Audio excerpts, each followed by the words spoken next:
Muri Zimbabwe inyu mufaro wangu mukuru kunge ndichikuigirai this video kunge ndichikupai nyaya dzinopisa, nyaya dzinosiyana siyana, uye ndichitenda munhu wese akacontributa kunge tichisvika 10,000 masubscribers. Guys, isapoti yenyu inodadisa, saka kana uchisvika nhasi ndokumbirisisisawo kuti usubscribe uchangotibata.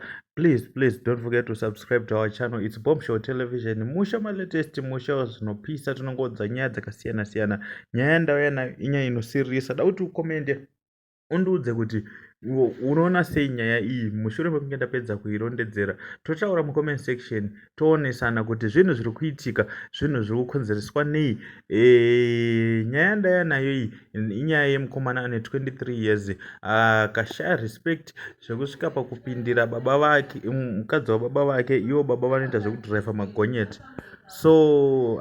So mukukura kwedu takangokura tichiziva kuti mukadzi wababa kunyange akaita mainini ndamai. So mukomana akari kunzi akazosara, vakaita kuchivana kwakaitika pakati pavo iye namainini wake.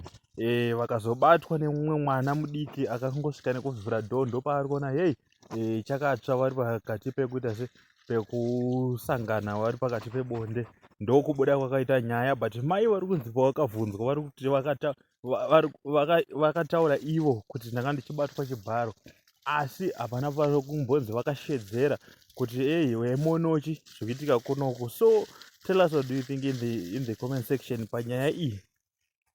Utiudze kuti mafungiro ako nemaonero ako enyaya iyi akamira sei.